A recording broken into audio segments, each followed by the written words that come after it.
May Bible verse po tayo dito tol. Sana po ay makinig po kayo. I-share ko lang po ito konti sa inyo tol. Sana ay inyong pakinggan. Ito tol ay binigay lang sa amin. Ito. Pero tapos ko na po ito nabasa tol. Kaya ito yung ayan. Yan.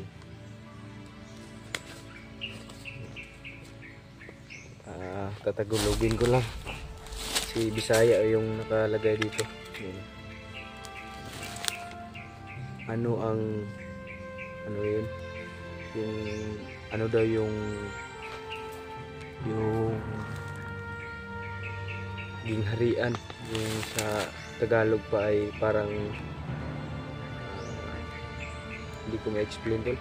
Kung sa Tagalog pa ay parang templo, gingharian sa Ginoo, sa Diyos. Ito ba naa sa imong kasing-kasing? Ito daw po ba daw tol na ano, nandiyan po ba sa iyong heart? Kasing-kasing po yung Tagalog niyan, ay sa Bisaya. Simbolik ko lang, gobyerno sa langit. Yung gobyerno po daw sa kalangitan. Ayan. Dito tayo. Huna-huna akin pag-isipan mo ito. Yan. Unsay kahimtang kun magmando na ang gingharian sa Dios. Ano natin dito, sitwasyon natin pag mo ano na, yung parang mag-uutos na po yung parang templo sa langit. Mag-pray muna tayo tol. Yun.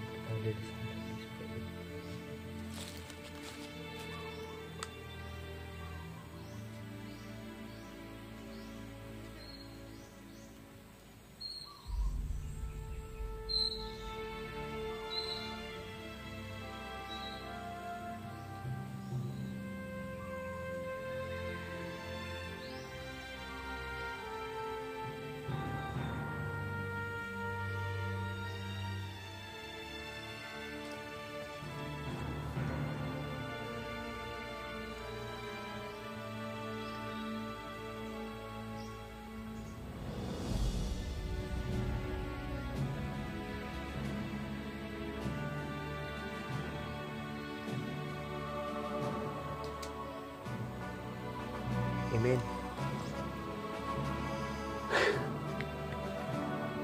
Jesus loves you. Yun.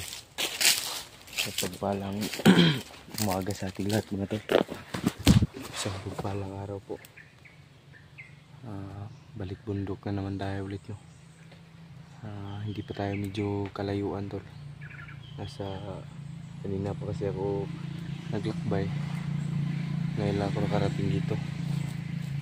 At si Kuya Pito ay nauna na pala na umakyat.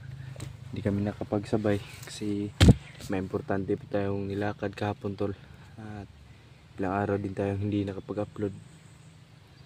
Kaya babalikan natin si Santo. Kaya mag-abang-abang po kayo tol no, sa mga pwedeng mangyari. Kasi hindi basta-basta ang mga may hawak kay Santo. At miglab shoutout po sa inyo lahat, sa mga walang sawang sumuporta since day 1. And miglab shoutout din po kay Mami Eli. Maraming salamat po sa iyo Mami. Mahal na mahal ka po namin no. Sa mga silent viewers, solid supporters natin dyan no. Paki-share po natin mga video. Pakitadtad po ng message kay Kuya P na nakaakyat na po tayo. So naririnig pa natin yung mga motor. So kanina pa kung umaga umakyat hindi lang ako napag-video. May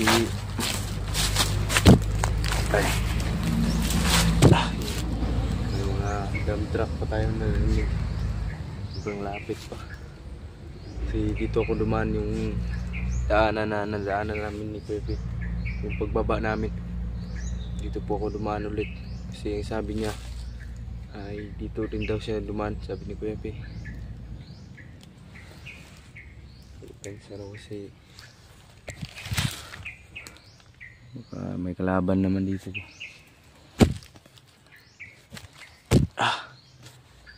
So sa mga ano natin dyan tol, sa solid supporters natin dyan tol, sana nandyan pa po kayo na manood ng ating mga video.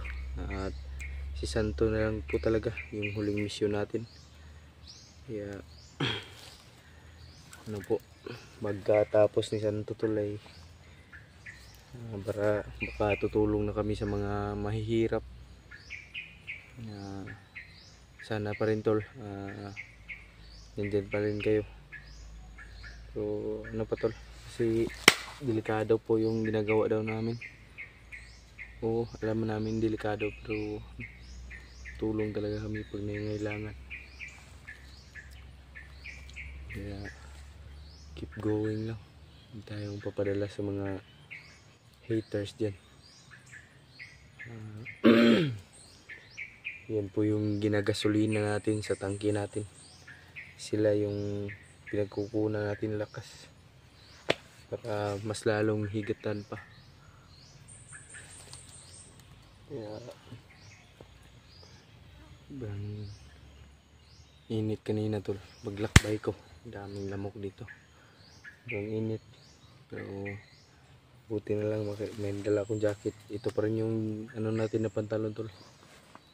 Dala natin pantalon kasi para ano, yung hindi na tayo mahirapan magano. Kasi pagbaba ito, pagbalik ito din. Ano na to, yung legendary, you know, yung lalaki na ng butas niyan. May mga ano pa nga tayo sa ibaba tol na mga gagampanan pa sana sa ating barangay, pero hindi na. Kasi nangangailangan po si John Lister ng tulong. Actually tol, naglalaro na po tayo ng ano, yung basketball. Nahiligan ng mga ano, mga naglalaro dyan ng basketball tol. Patuloy lang. Kaya ngayon akyat na muna tayo ng bundok para iligtas natin si John Lister. Kaya sana tol walang mangyari sa ating masama dito. Hindi tayo matagalan na pagligtas kay John Lister. Ay si Santo. Si John Lister yung ano niya, yung pangalan niya, Santo. Kaya huwag tayong paano talaga tol, huwag tayong kupensa, alerto sa baligid. Kaya tulad ng sabi ng ano, na huwag lang tayong matakot. Hindi tayo matatakot sa kalaban tol, kasi nandyan yung Panginoon na laging gumagabay sa atin. Huwag nating kalimutan mag-pray bawat lakad, lalong-lalo na kayo sa mga silent viewers, solid supporters natin dyan. Kung anong lupalop man kayo ng mundo, kahit nasaan man kayo ng mundo, may disgrasya at mayroon din talagang disgrasya. Kahit saan ka magpunta, hindi mo talaga matatakasan yung disgrasya. Kaya lagi lang kayong alerto, mag-ingat at mag-pray, lalong-lalo na kasi hindi natin alam yung mga paligid, hindi natin alam yung mga tao sa paligid. Meron po talagang mga masamang intensyon sa atin. Kaya sa mga ano dyan, lalong-lalo na sa mga magigiting natin na kasundaluhan, mga OFW, mag-iingat po kayo palagi. Sana ay huwag niyong kalimutang mag-pray and huwag niyong kalimutan ang Panginoon. Gabayan kayo sa mga ano, itong video na ito, gabayan kayo ng Panginoon natin. Wait lang tol, may ano ko po ako dito, may share po ako na isang message sa inyo na wait lang, nandito po sa likuran ng CP ko. Baka mamatay yung cellphone. Kopya. Actually ito ano na ito, na biak na po yung fab na po yung cellphone natin. Ganyan talaga. Pero bibili din tayo ng kagaya kay kuya. May Bible verse po tayo dito. Sana po ay makinig po kayo. I-share ko lang po ito konti sa inyo tol. Sana ay inyong pakinggan. Ito tol ay binigay lang sa amin. Ito. Pero tapos ko na po ito nabasa tol. Kaya ito yung ayan. Yan.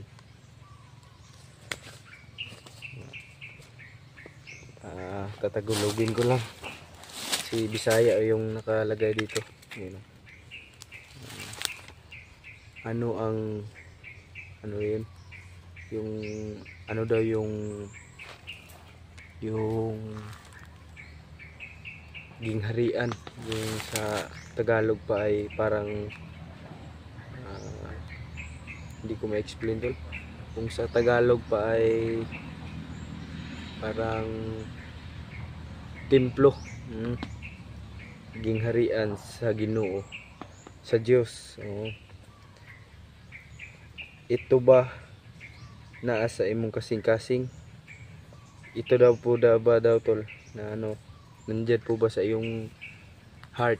Kasing-kasing po yung Tagalog niyan. Ay sa Bisaya. Simbolik ko lang, gobyerno sa langit. Yung gobyerno po daw sa kalangitan. Ayan. Dito tayo. Huna-huna akin pag-isipan mo ito. Yan. Unsay kahimtang kun magmando na ang gingharian sa Dios. Ano natin dito, sitwasyon natin pag yung parang mag-uutos na po yung parang templo sa langit. Ang Biblia nagtubag niya na Salmo 37 verse 29 o Isaiah 6:5 verse 21 and 23 alang sa dugang ug libreng impormasyon. Dito na tayo yan tol, nagpapakita yung sa larawan tol, nagpapakita po ng yung mga prutas. Pagkakaalam ko tol ay ito yung walang hanggan na yung walang kamatayan na sa pagkakaintindi ko dito. Bago tayo lumakad tol, magba-Bible verse muna tayo sa mga God word. Duol sa Lord, hindi sa drug lord. You know what it is. Yan tol, ita-translate ko tol para sa inyo. Kung unsay giingon sa Biblia, ang Dios sa langit magtukod og gingharian nga dili nagyud gayud malaglag. Ayan. Yung ibig sabihin nun tol,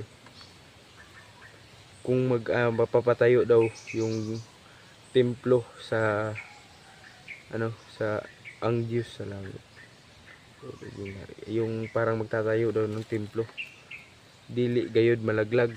Yung dili gayud malaglag tol, yung wala nang yung wala nang mamamatay. Yan. Dunay usa ka anak nga lalaki nga gihatag kanato, og ang gobyerno maanaa sa iyang abaga. May isa daw lalaki tol na ibinigay sa atin, og ang gobyerno maanaa sa iyang abaga. Yung gobyerno daw tol, yung parang yung Panginoon. Kung unsay kaayuhan niini alang kanimo, kung ano daw mabubuting dulot ba sa iyo, alang-alang sa iyo. Dunay matarong nga gobyerno nga makatagana sa imong mga panginahanglan. Asya 48 verse 17 and 18. Sa bag-ong kalibutan magmalipayon ka og hingpit nagpanglawas. Sa ano daw yung sa bagong, kung nasa langit ka na, yun, kung may ano daw, yung pag nandun ka na, malagi ka na lang daw masaya, at yung wala nang ano yung katawan mo, wala ka nang iniiwasang pagkain kasi ito nakikita mo ito itong sa puro gulay na lang yung ano, tapos puro masaya yung mga tao. Makatuo bagyod ta sa Ginoo sa Biblia. Yan, naniniwala ka ba daw sa Diyos sa Biblia? Oo, tungod sa duha ka rason. Yan, oo daw tol, naniniwala daw siya kasi may dalawang rason. Gipakita ni Jesus kung unsay himuon ang gingharian sa Dios. Nagpapakita daw, nakita daw ni Jesus kung unsay himuon sa gingharian. Si Jesus nagtudlo sa iyang mga sumusunod sa pag-ampo nga moabot ang gingharian sa Dios ug matuman ka ang kabubuton sa Dios. Dinhi sa yuta Matthew 6 verse 9. Gipakita niya kung unyay tubag ni ana gipagampo. Ako na lang yung ano tol, i-share ko na lang po tol yung kung ano naiintindihan ko. Sa dinhi pa sa Jesus sa yuta, siya pa nagpakaon sa gigutom, nagayog mga masakiton ug nagbanhaw mga patay. Matthew 15 verse 29. Juan 11 verse 38. Ingong umaabot nga hari gingharian sa Dios. Gipakita ni Jesus kung unsay himuon ni ana naging harian alang sa mga sakop niini. Pinadayag 11 verse 15. Yun. Yung naintindihan natin dito tol. Yung ano, naniniwala daw siya na kahit ako naniniwala ko tol na ganito yung, kasi nakita niya yung ano sa nagbanhaw siya ng patay, nagpabuhay ng patay nung nandito pa si Jesus. Tapos pinapakain niya yung mga gutom at siya lang yung makakapag ng patay, nakakapagbuhay. Yan po yung naiintindihan natin tol. Pag ano lang po daw, pag saloobin po daw ay yung parang gustong-gusto po daw ng ng Diyos na ganyan po. Maabot ang gingharian, tuman ang kabubuton sa Diyos. Ayan, excuse me po, masipon pa tayo Ayan, patuloy pa tayo Ang mga panghitabo sa kalibutan nagpamatuod nga hapit nang moabot ang gingharian sa Diyos. Si Jesus nagtagna nga una ipahinabo ang gingharian nga pakigdait dinhi sa yuta may tabo ang kadaghang gubat, gutom ug linog. Matthew 24 verse 3 7. Maog gayud kanay nagakahitabo karon, busa makasiguro ta nga hapit na ang tapuson sa gingharian sa Dios ang tanang problema. Yun yung naintindihan natin dito tol. Malapit na daw pong yung tatapusin ng Panginoon yung lahat ng problema natin dito, kasi dumating na po yung gera, pag dumating na po daw yung matinding gira at tagutom, lalong lalo na. Kaya yan po yung natin, pag may ano tayo, may blessing tayo tol, wag po tayong mailang na tumulong, at wag po tayong wag po tayong yung parang madamot, wag tayong madamot. Pero ano lang yan sa inyo, sa inyo na po yung yung parang kayo na po yung bahala yan kung tutulong ba kayo o hindi. Pero hindi naman tayo namimilit, no? Ang Diyos naman yung nakakaalam ng lahat. Kaya piliin natin na huwag maging madamot, huwag maging mataas, lalong lalo na na wag din tayong magiging sakim, at wag tayong sa pera.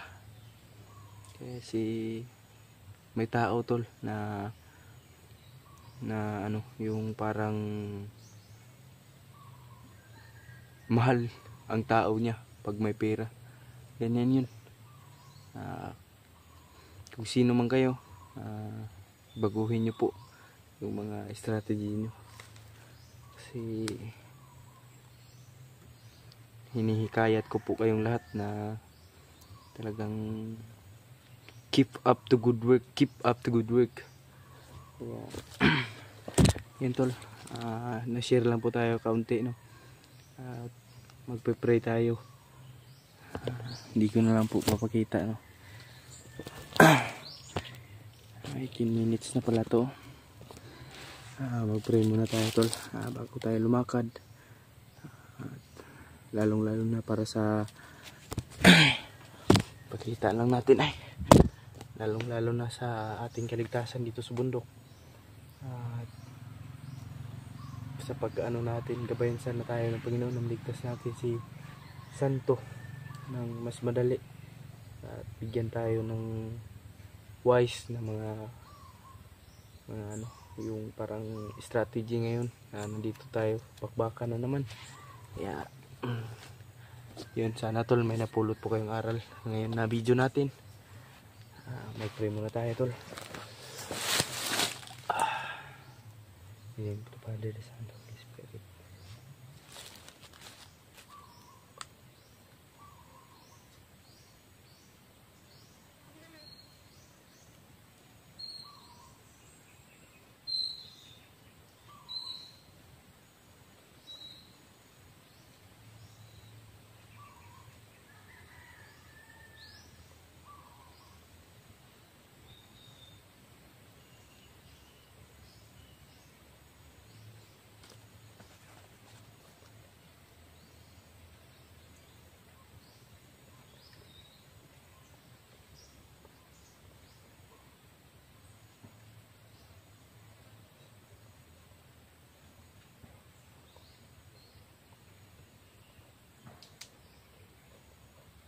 Amen. Jesus loves you. Yan yung tatandaan natin palagi mga tol, na nandyan palagi yung Panginoon para sa atin. Diyos ko Lord. Kaya patuloy tayo tol. Parang mahaba-haba na po yung natin pag-usap. Patuloy na po tayo. Aray!